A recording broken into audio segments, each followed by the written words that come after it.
नमस्कार। द देसी अड्डा पर आपका स्वागत है। मैं हूं राकेश तिवारी। देखिए, महाराजगंज से महागठबंधन का उम्मीदवार कौन होगा ये तय हो चुका है। फाइनल मुहर लग चुका है।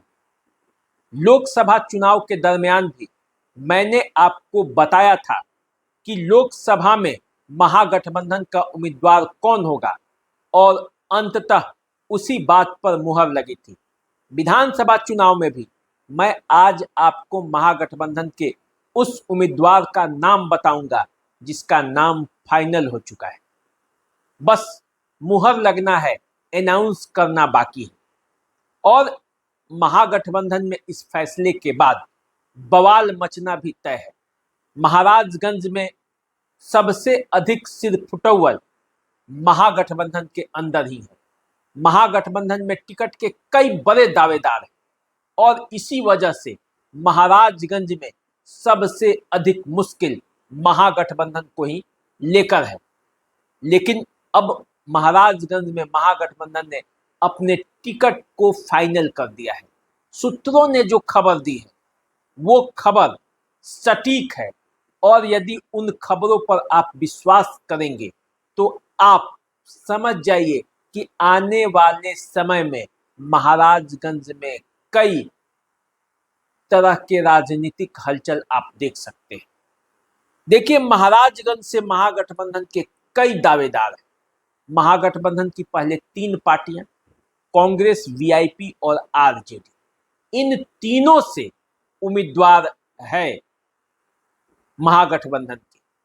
मैं उस उम्मीदवार का भी नाम बताऊंगा जिसका सीट यहां से फाइनल है।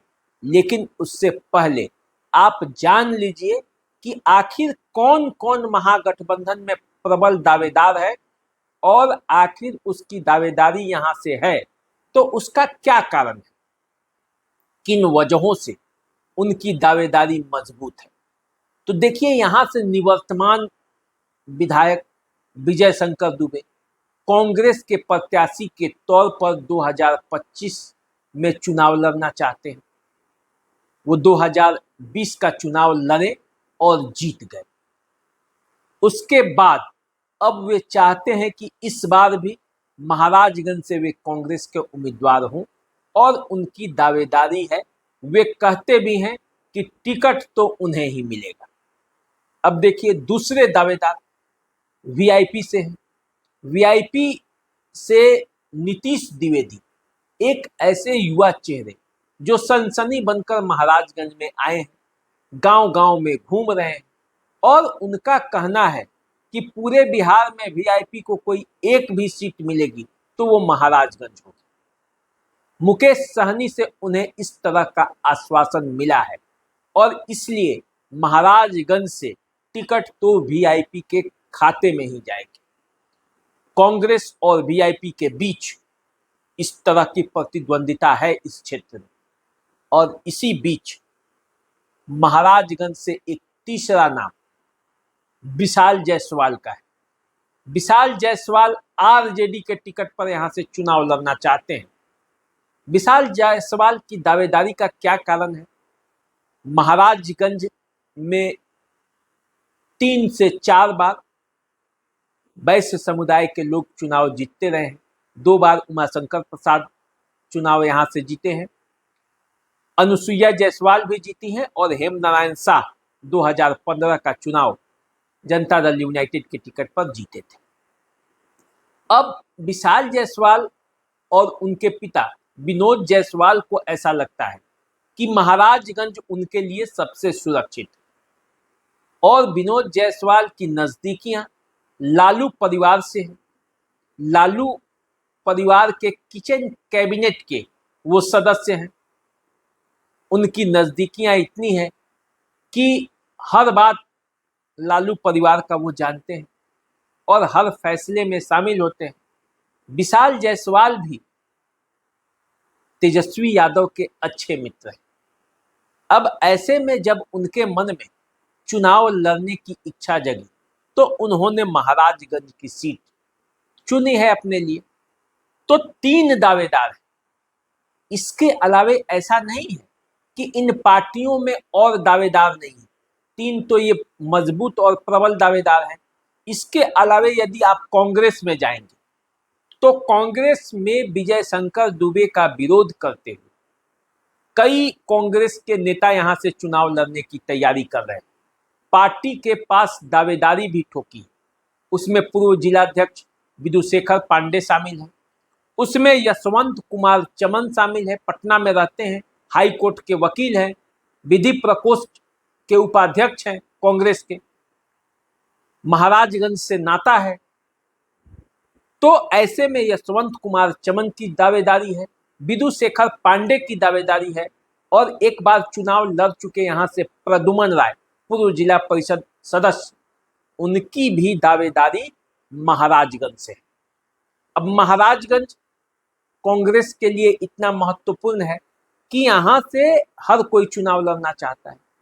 इसी तरह से आरजेडी में भी कई दावेदार हैं।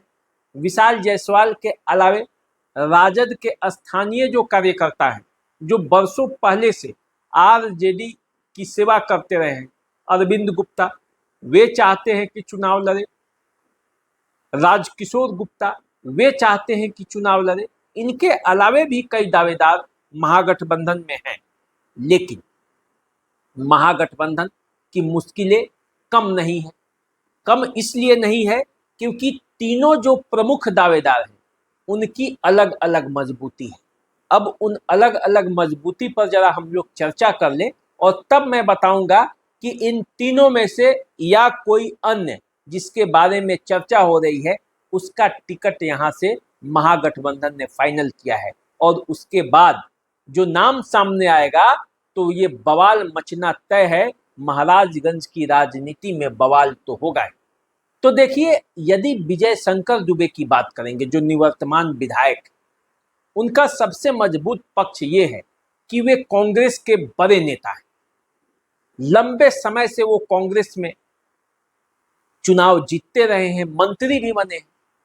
वो रघुनाथपुर से भी विधायक बने, मांझी से चुनाव लड़ाया गया, वहां से भी जीत गए, महाराजगंज से चुनाव लड़ने आए पिछले बार, यहां से भी जीत गए।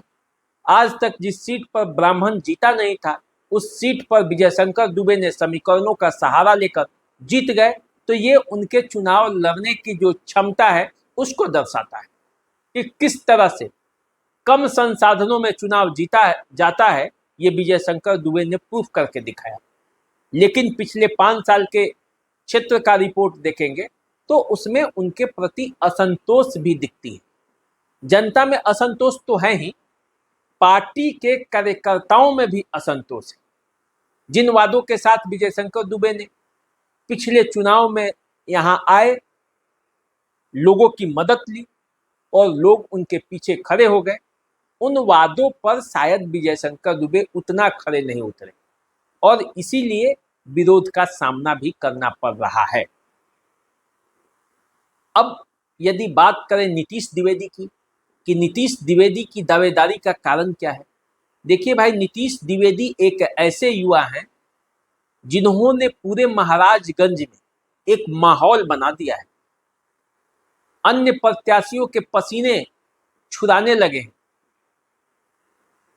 नौजवान हैं, दौड़ रहे हैं, भाग रहे हैं, मुकेश सहनी को यहाँ बुला रहे हैं, दावा बड़ा बड़ा करते हैं, गाड़ियों का काफिला है, पैसे भी खर्च कर रहे हैं।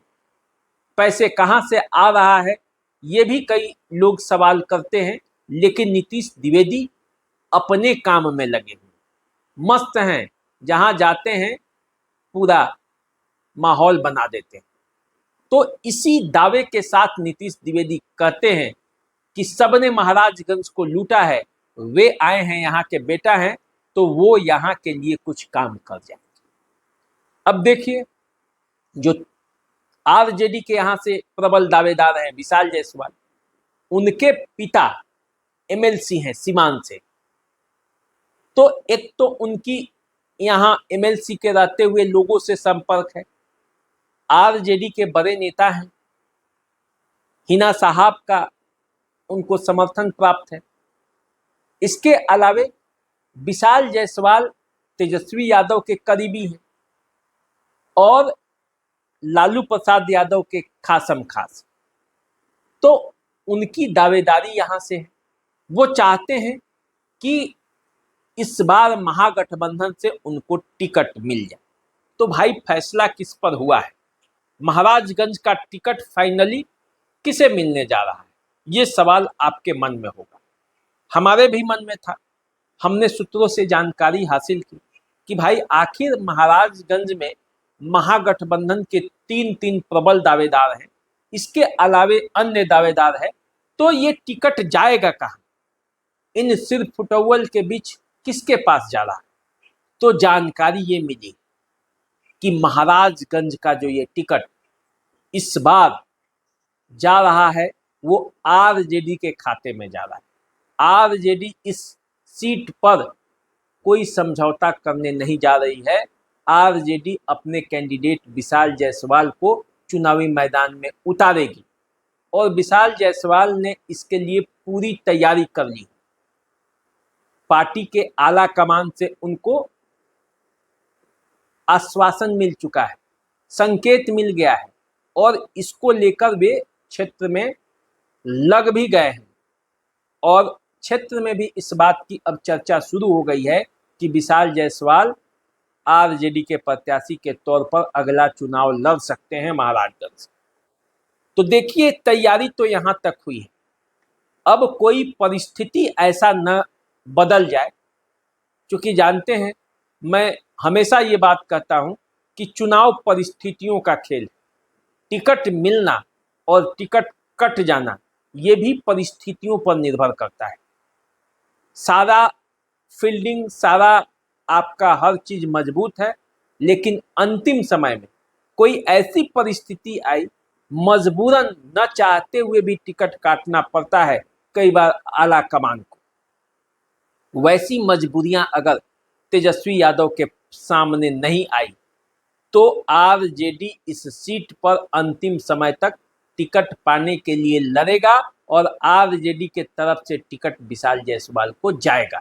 ये तय है, ये पूरी तरह से तैयारी कर ली गई है इसके लिए और विशाल जायसवाल को हरी झंडी भी आरजेडी के तरफ से मिल चुकी है। अब यदि विशाल जायसवाल के पास टिकट जाता है तो क्या होगा? नीतीश द्विवेदी यहां से चुनावी मैदान में उतर सकते हैं। वीआईपी के वे दावेदार हैं। विजय शंकर दुबे क्या करेंगे ये आने वाले समय में पता चलेगा, लेकिन विरोध तो होगा और विरोध का सामना भी विशाल जायसवाल को करना पड़ सकता है। अब आरजेडी जब यहां से उम्मीदवार उतारेगी तो परिस्थिति क्या होगा ये आने वाले समय में पता चलेगा, लेकिन चर्चा बिहार की राजनीतिक गलियारों में जो राज्य स्तर पर बातें हो रही हैं पार्टी के अंदर, उनसे जो सूत्र खबर दे रहे हैं उसके हवाले से यही खबर है महाराजगंज विधानसभा क्षेत्र को लेकर। तो चलिए आप हमारे साथ बने रहिए, आगे भी हम आपको बताते रहेंगे। इस पर कोई अपडेट आता है महाराजगंज को लेकर तो मैं आपको बताऊंगा। फिलहाल आप क्या सोचते हैं आरजेडी के कैंडिडेट को लेकर? महागठबंधन को यदि टिकट आरजेडी को मिलता है तो क्या स्थिति बनेगी? इस पर अपना विचार कमेंट के माध्यम से हमें जरूर दें। चैनल को सब्सक्राइब कर लीजिए, यदि फेसबुक पर हमें देख रहे हैं तो फॉलो कर लीजिए। नमस्कार।